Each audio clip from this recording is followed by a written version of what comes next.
বন্ধুরা, আজ আপনাদেরকে এমন 5টি প্রাণীর কথা বলতে চলেছি যারা ডাইনোসরের আগে থেকে পৃথিবীতে রাজ করত।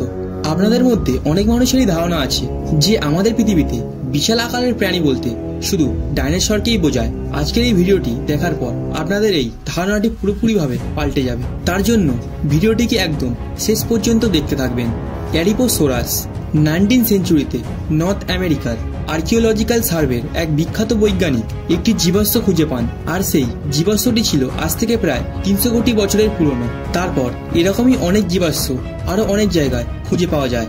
তাছাড়া এই প্রাণীটির জীবাশ্ম যে প্রাণীটির দ্বারা খুঁজে পাওয়া গিয়েছে সেই প্রাণীটির নাম অ্যাডিপোসোরাস রাখা হয়েছে। এই অ্যাডিপোসোরাস প্রাণীটি 3 থেকে 11 ফুট পর্যন্ত লম্বা হতো এবং পুরো দেহের ওজন 300 কেজির আশেপাশে হতো। তাছাড়া বন্ধুরা, বৈজ্ঞানিকরা আরো বলেছেন যে এই প্রাণীটির শরীরের তুলনায় মাথাটি অনেক ছোট হতো। স্ক্যাটোসরাস এই প্রাণীটির অস্তিত্ব আমাদের পৃথিবীতে প্রায় 24 থেকে 29 কোটি বছর আগে ছিল, আর এই প্রাণীটি ছিল সেই সময়কার সবচেয়ে বড় প্রাণী, যার দেহের গঠন লম্বায় ছিল 9 ফিট এবং ওজন ছিল প্রায় 1000 কেজির আশেপাশে। তাছাড়া বৈজ্ঞানিকরা এই প্রাণীটির আরো একটি কথা জানিয়েছে যে এই প্রাণীটির পা শরীরের নিচে আছে। অন্য প্রাণীর মতো এই প্রাণীটির পা শরীরের পাশে থাকে না। তাছাড়া এই প্রাণীটি খুব দ্রুত দৌড়াতে পারত এবং তার শিকারকে খুব সহজেই ধরে ফেলত। গর্গোনপস বন্ধুরা, এই প্রাণীটির নাম গ্রিক শব্দ থেকে নেওয়া হয়েছে, যার অর্থ হলো ভয়ানক। বিজ্ঞানীদের মতে এই প্রাণীটির ওজন বর্তমানে খুঁজে পাওয়া বিশাল আকারে তিমি মাছের সমান ছিল। তাছাড়া বিজ্ঞানীরা আরো জানিয়েছেন যে এই প্রাণীটি ছিল খুবই গরম রক্তের, যার জন্য এই প্রাণীটির দেহের ওপর কোনো লোম ছিল না, যদিও এটা তাদের অনুমান মাত্র। এছাড়া আরো কিছু বিজ্ঞানীরা বলেছেন যে এই প্রাণীটির দেহের উপরে অন্য রেপটাইলসদের মতো প্লেন চামড়া ছিল, যার জন্য এই প্রাণীটির ওপর কোনো লোম ছিল না। বন্ধুরা, এই প্রাণীটির জীবাশ্ম দাঁত দেখে মনে হয় যে এই প্রাণীটি খুবই খতরনাক শিকারী ছিল।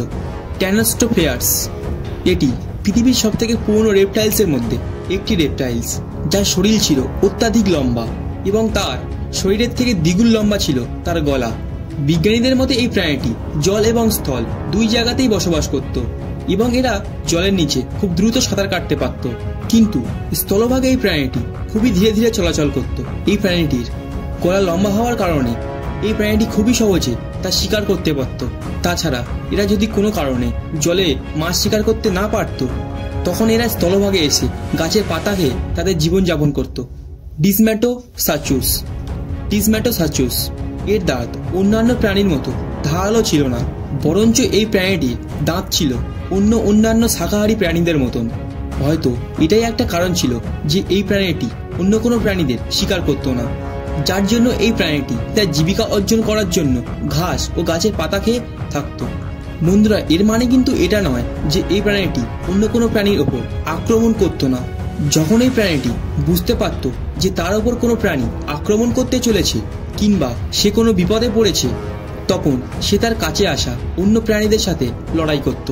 তাছাড়া বিজ্ঞানীরা আরো জানিয়েছেন যে এই প্রাণীটির পা তার শরীরের তুলনায় অনেক ছোট ছিল, যার ফলে এই প্রাণীটি উঁচু জায়গাতে উঠতে পারত না এবং বেশি লাফালাফিও করতে পারত না।